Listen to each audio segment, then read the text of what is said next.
ഇന്നത്തെ നമ്മളെ ഒരു കുഞ്ഞൊരു സേവിങ്സ് ടിപ്പ് വീഡിയോ ആണ്. ഈ ഒരു സേവിങ്സ് മെത്തേഡ് ഇതുവരെ നിങ്ങൾക്ക് സേവ് ചെയ്യാൻ എങ്ങനെയാണെന്ന് അറിയത്തില്ല, എങ്ങനെയാണ് ചെയ്യാൻ പറ്റുന്നേ ഇല്ല എന്നുണ്ടെങ്കിൽ ഈ ഒരു ടിപ്പ് നിങ്ങളൊന്ന് ഫോളോ ചെയ്ത് നോക്കൂ. തീർച്ചയായിട്ടും നിങ്ങൾക്ക് മണി സേവ് ചെയ്യാൻ വേണ്ടി പറ്റും. ഇതൊരു മിഡിൽ ക്ലാസ് ഫാമിലിക്ക് വേണ്ടിയിട്ടുള്ള ഒരു ബെസ്റ്റ് ടിപ്പാണ്. ഈ റൂളിന്റെ പേരാണ് 50-30-20 റൂൾ. ഓക്കെ, അപ്പൊ എന്താണ് ഈ 50-30-20 റൂൾ നോക്കാം. ഇപ്പൊ എനിക്ക് 30,000 സാലറി ഉണ്ടെന്ന് വിചാരിച്ചു. അതിൽ 50%, ദാറ്റ് മീൻസ് 15,000 നമ്മൾ ഒരു മാസം നമ്മൾ മാറ്റി വെക്കുക. ഈ 15,000-നകത്ത് നമ്മൾ grocery expense, school fees, rent എല്ലാം നമുക്ക് അതിൽ ഉൾപ്പെടുത്താൻ വേണ്ടി നോക്കണം. ഇന്ന് ഒരു 30,000 സാലറി ഉള്ള ഒരു എക്സാമ്പിൾ വെച്ചിട്ട് ഞാൻ പറയുന്നതാണ്. അതനുസരിച്ച് നിങ്ങൾക്ക് നിങ്ങളുടെ സാലറി ബേസിക്കലി നിങ്ങൾക്ക് കണക്കാക്കാം. സോ ഇതിനകത്ത് ഈ എസെൻഷ്യൽ കാര്യങ്ങളെല്ലാം വന്നു. Okay, that means essential. ഇനി അതിലൊരു ടിപ്പ് പറയുകയാണെന്നുണ്ടെങ്കിൽ ഇപ്പൊ ഗ്രോസറീസിന്റെ ഒക്കെ നമുക്ക് എക്സ്പെൻസ് കുറയ്ക്കണമെങ്കിൽ നമ്മൾ മീൽ പ്ലാൻ ചെയ്ത് കഴിഞ്ഞാൽ നമുക്ക് ഒരുവിധം നമുക്ക് ഗ്രോസറീസിൽ കൂടുതൽ വരുന്ന ചെലവ് നമുക്ക് കുറയ്ക്കാൻ വേണ്ടി പറ്റും. ഇനി അടുത്തത് 30%. ഇപ്പൊ 30,000 30% എന്ന് പറയുമ്പോൾ 9,000 റുപ്പീസ് വരും. ഈ 9,000 ആണ് നമ്മളെ മനുഷ്യരല്ലേ, നമുക്ക് ചിലപ്പോൾ വെളിയിലൊക്കെ പോയിട്ട് ഒരു മന്ത്ലി 2 ടൈംസ് ഒക്കെ ആയിട്ട് കുറയ്ക്കാൻ വേണ്ടി നോക്കുക. നമുക്കൊന്ന് വെളിയിൽ പോയിട്ട് ഒന്ന് എൻജോയ് ചെയ്യാനും ഒന്ന് ഫുഡൊക്കെ കഴിക്കണം തോന്നി, അത് തെറ്റൊന്നുമല്ല.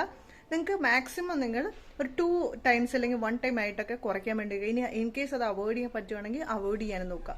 അങ്ങനെ ചെയ്യുകയാണെന്നുണ്ടെങ്കിൽ, അതല്ല എന്തെങ്കിലും family functions, birthday parties, marriage അങ്ങനെയൊക്കെ വരുവാണെന്നുണ്ടെങ്കിലൊക്കെ അതിനു വേണ്ടിയുള്ള ഒരു എമൗണ്ട് ആണ് ഈ പറയുന്ന 9,000 എന്ന് പറയുന്നത്. ഇനി ഇൻ കേസ് അതൊന്നും നമുക്ക് ആവശ്യമായിട്ട് വന്നില്ല എന്നുണ്ടെങ്കിൽ ഈ 9,000 നമ്മൾ സേവിങ്സിലേക്ക് പോകുന്നതാണ്. നെക്സ്റ്റ് മന്ത് ആ ബാലൻസ് വരുന്ന എമൗണ്ടിന് നമുക്ക് എന്തെങ്കിലും ഒരു സേവിങ്സ് ആയിട്ട് അതിൽ നിന്ന് വരുന്ന എമൗണ്ട്, ബാലൻസ് വരുന്ന എമൗണ്ടിന് ഒരു RD ആയിട്ടോ അങ്ങനെ എന്തിലേലും ഒക്കെ, അല്ലെങ്കിൽ എന്തെങ്കിലും ഒരു കാര്യത്തിന് വേണ്ടി നമുക്ക് ആ എമൗണ്ട് യൂസ് ചെയ്യാം. ഓക്കെ, ഇനി കടമാണുള്ളതെന്നുണ്ടെങ്കിൽ ആ ഒരു എമൗണ്ടിന് കുറച്ച് ബാലൻസ് വെച്ചിട്ട് അത് മാക്സിമം നമ്മൾ കൺട്രോൾ ചെയ്തിട്ട് ഈ ഒരു എമൗണ്ടിനെ നമ്മൾ ഒരു 9,000 ഒരു 3,000 ഒക്കെ ബാക്കി വന്നിട്ടുണ്ടെങ്കിൽ ചെറിയ പേഴ്സണൽ ചെറിയ ചെറിയ കടങ്ങളൊക്കെ ഉണ്ടെങ്കിൽ അതിലേക്കൊക്കെ അടച്ചു തീർക്കാൻ വേണ്ടി നോക്കുക.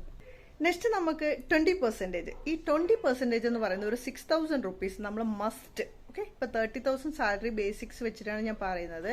അപ്പൊ ഈ 6,000 ഓട്ടോമാറ്റിക്കലി നമുക്ക് സാലറി ക്രെഡിറ്റ് ആകുമ്പോൾ തന്നെ നമ്മുടെ അക്കൗണ്ടിൽ നിന്ന് ഒരു RD ആയിട്ടോ ഒരു ഫിക്സഡ് ഡെപ്പോസിറ്റ് ആയിട്ടോ ഒക്കെ നമ്മൾ അക്കൗണ്ടിൽ നിന്ന് ഓട്ടോമാറ്റിക്കലി ട്രാൻസ്ഫർ ചെയ്യുന്ന രീതിയിൽ നമ്മൾ സെറ്റ് ചെയ്ത് വെക്കുക. അപ്പം 6,000 ഓഫ് കോഴ്സ് നമ്മൾ സാലറിയിൽ നിന്ന് പോയി ഒരു സേവിങ്സ് ആയിട്ട് അവിടെ ചെയ്യുന്നതായിരിക്കും, സേവിങ്സ് ആയിട്ട് അവിടെ ഇരിക്കുന്നതായിരിക്കും. സോ ഈ ഒരു റൂൾ നിങ്ങൾ കറക്റ്റായിട്ട് പ്ലാൻ ചെയ്ത് നിങ്ങളൊന്ന് എക്സിക്യൂട്ട് ചെയ്ത് നോക്കുക. നിങ്ങൾക്ക് ഉറപ്പായിട്ട് നിങ്ങൾക്ക് സേവ് ചെയ്യാൻ വേണ്ടി പറ്റും. അതേപോലെ തന്നെ ഇപ്പൊ ചെറിയ എമൗണ്ട് ആണ് എന്നൊന്നും വിചാരിക്കരുത്. ഇപ്പൊ 6,000 പോലും സംടൈംസ് എത്ര സാലറി കിട്ടിയാലും നമുക്ക് ആ പൈസേനെ മാനേജ് ചെയ്യാൻ പറ്റാണ്ട് സേവിങ്സ് ഒന്നും ചെയ്യാത്ത ഒരുപാട് ഫാമിലീസ് ഉണ്ടാവും അല്ലെ. നമുക്കത് എങ്ങനെയാണ് കറക്റ്റായിട്ട് പ്ലാൻ ചെയ്യാൻ പറ്റാതെ.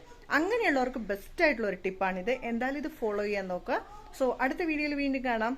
ബൈ.